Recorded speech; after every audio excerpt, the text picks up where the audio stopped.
राधे राधे, जय श्री कृष्णा। मैं सीमा सिंह बड़ों को चरण स्पर्श, छोटों को प्यार और बराबर वालों को तहे दिल से नमस्कार करती हूँ।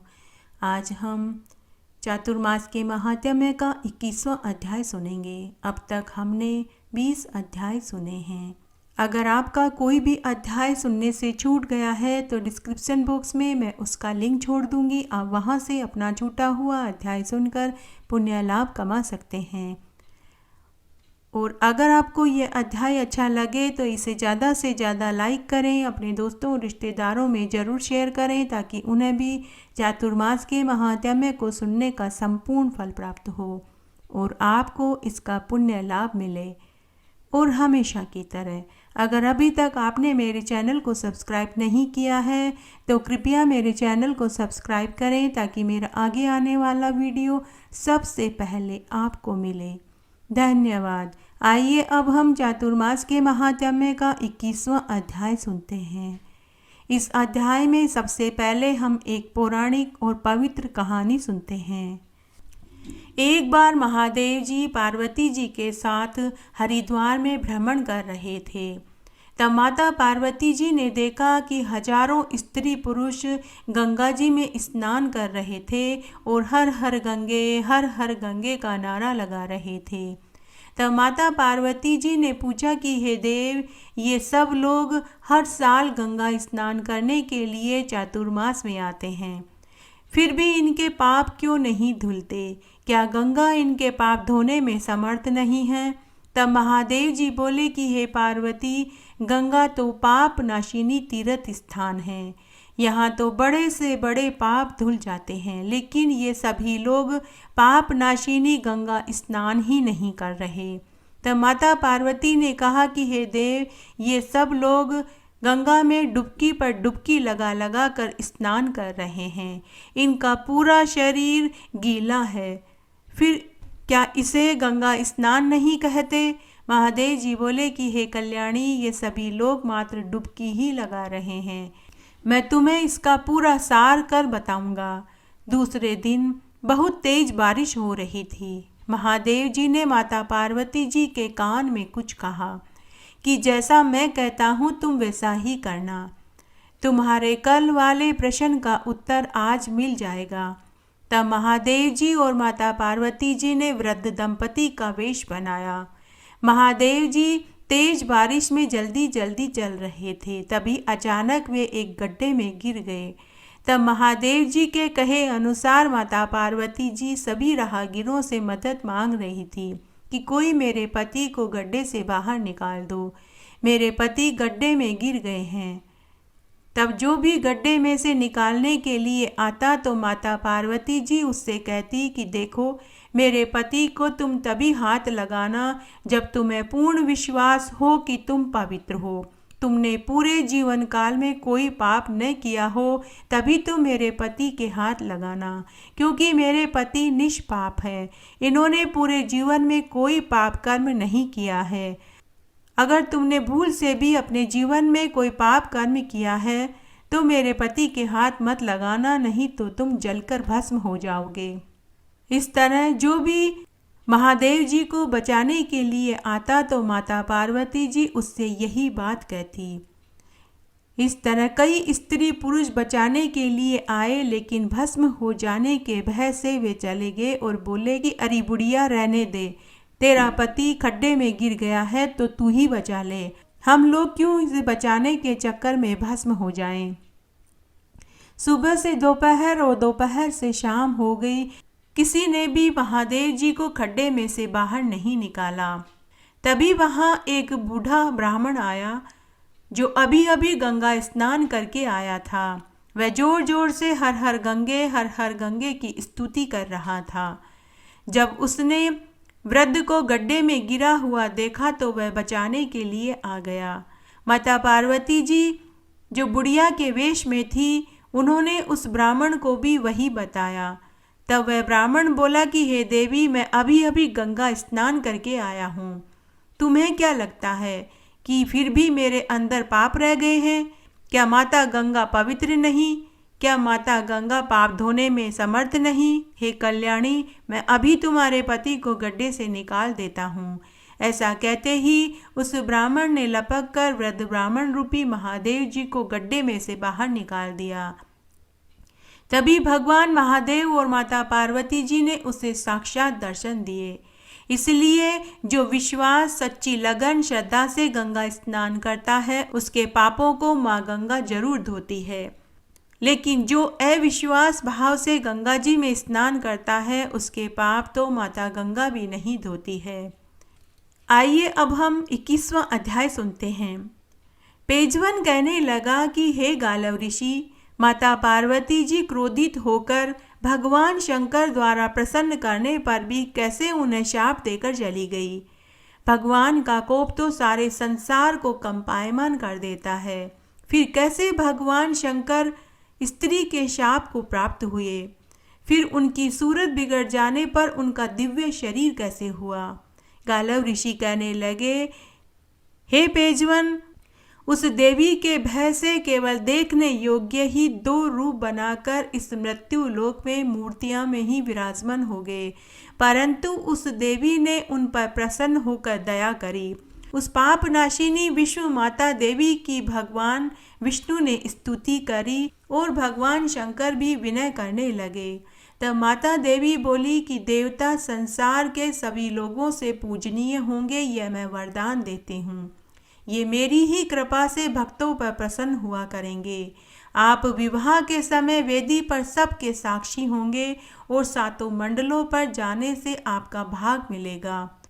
अग्नि, वरुण, कृष्ण सभी देवताओं द्वारा पूजित होंगे। योग्य मनुष्य कभी कुमार्ग पर नहीं चलते और उनकी प्रशंसा से ही मनुष्य श्रेष्ठ कहलाता है। यदि पिता में दोष हो तो पुत्र शिक्षा दे सकता है और गुरु में दोष हो तो शिष्य, ब्राह्मण को क्षत्रिय तथा पति को स्त्री भी शिक्षा दे सकती है। चाहे कितना ही बड़ा वेद पाठी और श्रेष्ठ ब्राह्मण क्यों न हो, परंतु कुमार्ग पर चलने से उसको एक नीच पुरुष भी शिक्षा दे सकता है। यह वेदों का कथन है, क्योंकि सुमार्गी का ही सब जगह मान होता है, कुमार्गी का कहीं कोई मान सम्मान नहीं होता। वह इस जीवन के समस्त दुखों को भोगकर मरने के बाद नरक का ही भागी होता है। जिस व्यक्ति ने अपने कुल के धर्म का त्याग कर दिया वह पतित कहलाता है। जो प्राणी जाति भेद में पड़कर अपना धर्म छोड़ देता है वह नास्तिक कहलाता है। जो लोग कुल के, जाति के तथा देश के धर्म को त्याग देते हैं वे कुलघाती और देशघाती कहलाते हैं। अतः अग्नि त्याग, व्रत का त्याग, वचन का त्याग तथा धर्म का त्याग कभी नहीं करना चाहिए। तब महादेव जी बोले कि हे देवी, तुमने अपने चंद्र जैसे मुख को क्रोध से क्यों मलिन कर लिया? और अनेक प्रकार के नीति और विनय के वाक्यों से पार्वती जी को समझाने लगे। तब माता पार्वती जी के आंखों से आंसुओं की धारा बह निकली और वे चुप हो गई। थोड़ी देर के लिए उन्होंने कुछ नहीं बोला। फिर शंकर भगवान आगे बोले कि हे देवी, तुमको ऐसा कहना उचित नहीं। ऐसे वचन तुम्हारे मुंह से शोभा नहीं देते। तुम्हें तो सब जीवों पर दया करनी चाहिए। हे सुंदरी, यह संसार तुम्हारे लिए तो पुत्र के समान है। तुम शक्तियों का रूप हो। तुम ही सारे संसार में पूजे जाने योग्य हो। यदि मैंने तुम्हारे साथ कोई बुराई करी है तो देवताओं के लिए तुम्हारा ऐसा क्रोध करना शोभा नहीं देता। हे सुंदरी, मैंने तुम्हें पुत्र का वरदान दिया है। हे प्राण प्रिय, मैं तुम्हारी प्रसन्नता के लिए सब कुछ करने के लिए तैयार हूँ। तब महादेव जी के ऐसे वचन सुनकर पार्वती जी कहने लगी कि यदि तुम देवताओं के समान ब्रह्मचार्य व्रत धारण करके तांडव नृत्य करो और चातुर्मास के समाप्त होने पर व्रत को समाप्त करो और मेरी प्रसन्नता के लिए अपना आधा भाग विष्णु भक्तों को प्रदान करो तो मैं प्रसन्न होकर आपको शाप से मुक्त कर दूंगी। अन्यथा मेरे मन में तुम्हारे लिए कोई विश्वास नहीं। यह सुनकर महादेव जी प्रसन्न हो गए और फिर देवी ने अपना शाप वापस ले लिया। गालव ऋषि कहने लगे कि हे पेजवन, जो कोई भी इस महात्म्य को बिना भेदभाव से श्रद्धा रहित सच्चे मन से सुनता है उसका जीवन सफल हो जाता है। वह इस संसार के सभी सुखों को भोग कर मरने के बाद मोक्ष पद को पाता है। तब पेजवन कहने लगे कि हे गालव ऋषि, भगवान महादेव और माता पार्वती में और भी अन्य विवाद उत्पन्न हुए होंगे। उस संबंध में भी मैं कथा सुनना चाहता हूँ, कृपा करके मुझे वो कथा भी सुनाइए। तब गालव ऋषि बोले कि हे पेजवन, इस संबंध में अनेक दंत कथाएं हैं, वह मैं तुमको सुनाता हूँ, तुम ध्यान से सुनो। एक बार माता पार्वती और महादेव जी में मजाक ही मजाक में झगड़ा हो गया। यह झगड़ा एक बहुत बड़े विवाद का रूप ले लिया। इससे तीनों लोकों में हाहाकार मच गया। इनके झगड़े से पंच तत्व अग्नि, वायु, आकाश, पृथ्वी असंतुलित हो गई। तब सभी देवता, असुर, ऋषि मुनि भयभीत हो गए। तब भगवान महादेव और माता पार्वती जी की लड़ाई से एक शिवलिंग उत्पन्न हुआ और एक आकाशवाणी हुई कि हे देवताओं, तुम लोग इस लिंग की पूजा करो, इससे शिव और पार्वती के बीच का झगड़ा खत्म हो जाएगा। तब सभी देवताओं ने उस लिंग की पूजा करी, जिसके प्रभाव से महादेव जी और माता पार्वती जी के बीच का झगड़ा शांत हो गया। वह लिंग कलकलेश्वर नाम से विख्यात हुआ। मान्यता है कि कलकलेश्वर महादेव के दर्शन मात्र से पति पत्नी के बीच कलह क्लेश शांत हो जाता है और घर में शांति स्थापित हो जाती है। एक अन्य कथा के अनुसार एक बार माता पार्वती जी कैलाश पर अकेला महसूस कर रही थी। उन्होंने बातों ही बातों में महादेव जी से कहा कि अगर मेरे ननद होती तो मैं अपने मन की बातें अपनी ननद से कर लेती। तब महादेव जी ने माया से एक देवी उत्पन्न करी। वह बड़ी ही विशालकाय देह वाली थी। उसके पैरों में बड़ी बड़ी दरारें थी। तब महादेव जी ने उसका नाम अस्वारी देवी रखा और पार्वती जी से कहा कि हे देवी, यह मेरी बहन है। माता पार्वती अस्वारी देवी से मिलकर बहुत खुश हुई। उन्होंने उसके लिए तरह तरह के पकवान बनाए, लेकिन अस्वारी देवी ने एक ही दिन में माता पार्वती के सारे भंडार गृह को खा गई। अस्वारी देवी को तभी एक मजाक सूझा। उन्होंने अपने पैरों की दरारों में माता पार्वती जी को छुपा लिया। शंकर भगवान ने माता पार्वती जी को पूरे कैलाश पर ढूंढा, परंतु वे उन्हें कहीं नहीं मिली। अस्वारी देवी अपने पैरों को जोर जोर से पटक कर कैलाश पर चल रही थी। इससे माता पार्वती बहुत आहत हुई। तब अस्वारी देवी ने दरारों में से माता पार्वती को निकाल दिया। उसी क्षण माता पार्वती ने महादेव जी को उनकी बहन की करतूत बताई और कहा कि आप अपनी बहन को इसी क्षण कैलाश से विदा कर दीजिए। तब महादेव जी ने ऐसा ही किया। इस प्रकार अनेक ऐसी कथाएं हैं जिसमें महादेव जी और माता पार्वती जी में कोई न कोई बात से विवाद होता था, लेकिन वह कुछ देर में ही शांत हो जाता था, क्योंकि उन दोनों में जो प्रेम स्नेह है वह किसी भी अन्य देवी देवताओं में नहीं है। इस अध्याय में आज मैं आपको तुलसी माता की एक पौराणिक कहानी सुनाने जा रही हूँ। चातुर्मास महात्म्य में सभी कहानियों के साथ में तुलसी माता की कहानी सुनने का बहुत पुण्यफल मिलता है। आइए अब हम तुलसी माता की एक कहानी सुनते हैं।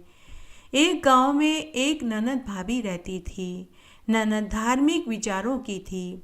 वह कुंवारी थी। ननद में जब से समझदारी आई वह तभी से तुलसी माता की पूजा किया करती थी। वह रोज़ सुबह जल्दी उठती, स्नान आदि करने के बाद तुलसी जी को सींचती, सुबह शाम दिया बाती करती, भोग लगाती। ननद को तुलसी माँ से बहुत लगाव था। भाभी को ननद फूटी आँख नहीं सुहाती थी। भाभी जब ननद को तुलसी जी की पूजा पाठ करते देखती तो वह जली कटी सुनाती कि क्या रोज रोज तुलसी जी की पूजा करती हो, दिया बाती करती हो, क्या ससुराल में यह सब काम आएगा? घर का चूल्हा चौका करो, आगे तो यही काम आने वाला है। और गुस्से में कहती कि जब तेरी शादी होगी तो मैं बारात में तुलसी ही खाने को दूंगी और तुलसी ही तुझे दहेज में दे दूंगी। ननद चुप रहती, कुछ नहीं कहती। ननद बड़ी ही धैर्य वाली थी। जब ननद विवाह लायक हुई और शादी का दिन आया तो भाभी ने बारातियों के सामने तुलसी का गमला तोड़कर फेंक दिया, लेकिन तुलसी माता की कृपा से वह फूलों के हार में बदल गया। फिर भाभी ने जलन के मारे सभी के खाने में तुलसी की पत्तियां डाल दी, लेकिन तुलसी दल डालने से वह भोजन और भी ज़्यादा स्वादिष्ट हो गया। फिर भाभी ने अपनी ननद को गहनों की जगह तुलसी की मंजरी की माला पहना दी, लेकिन तुलसी माता की कृपा से वह तुलसी मंजरी की माला सोने के आभूषणों में बदल गई। भाभी ने ननद को फटी पुरानी साड़ियाँ रख दी और तुलसी का जनेऊ रख दिया, तो वे फटी पुरानी सभी साड़ियाँ सुंदर जरी की रेशमी कीमती साड़ियों में बदल गई। जब ननद ससुराल में पहुंची तो सभी ससुराल वालों ने दहेज देखकर बहुत बड़ाई करी। जब भाभी को इन सब बातों का पता चला तो उसे बड़ा आश्चर्य हुआ। उसे तुलसी की महत्ता समझ में आ चुकी थी। भाभी के भी एक विवाह लायक लड़की थी, तो भाभी ने खुद की लड़की से कहा कि देख बेटी, तुलसी की पूजा पाठ किया कर। देख, तेरी बुआ रोज तुलसी की पूजा करती थी तो उसके ठाट बाट हो गए। अगर तू तुलसी की पूजा करेगी तो तुझे भी तेरी बुआ की तरह खूब फल मिलेगा। लेकिन भाभी की लड़की पूरी श्रद्धा भाव से तुलसी जी की पूजा नहीं करती थी, वह ऊपरी मन से दिखावा करती थी। जब भाभी की लड़की का विवाह का समय आया तो उसने सोचा कि जैसा बर्ताव मैंने ननद के साथ किया था, अगर वैसा ही बर्ताव मैं अपनी लड़की के साथ करूं तो शायद तुलसी माता मेरी लड़की को भी सब कुछ दे दे। जब बारात आई तो भाभी ने अपनी लड़की की बारात के सामने तुलसी का गमला फोड़ दिया, परंतु इस बार तुलसी का गमला फूलों के हार में नहीं बदला। फिर उसने खाने में तुलसी दल डाल दिया, लेकिन सारे व्यंजन कड़वे और बेसुहादले हो गए। सभी बारातियों ने जैसे ही खाना खाया तो सभी ने थू थू करके खाना थूक दिया। फिर उसने अपनी बेटी को तुलसी मंजरी पहनाई, लेकिन इस बार वह सोने के आभूषणों में नहीं बदला। फिर उसने सभी साड़ियों पर तुलसी का जनेऊ रखा, लेकिन इस बार वे सभी साड़ियाँ कीमती रेशमी जरी की साड़ियों में नहीं बदली। जब भाभी की लड़की ससुराल में पहुंची तो सभी बाराती और ससुराल वालों ने लड़की की खूब बुराइयां करी। भाभी की लड़की को ससुराल में बहुत दुख मिला।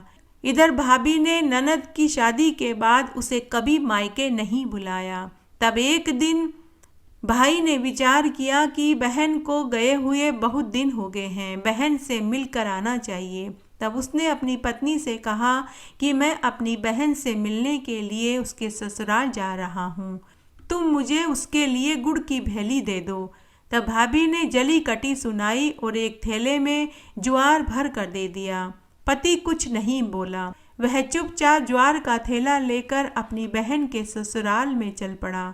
वह बहुत दुखी था, मन ही मन सोच रहा था कि मेरी बहन के ससुराल वाले क्या सोचेंगे कि पहली बार बहन से मिलने आया है और वो भी ज्वार लेकर आया है। तभी उसे रास्ते में एक गौशाला दिखाई दी।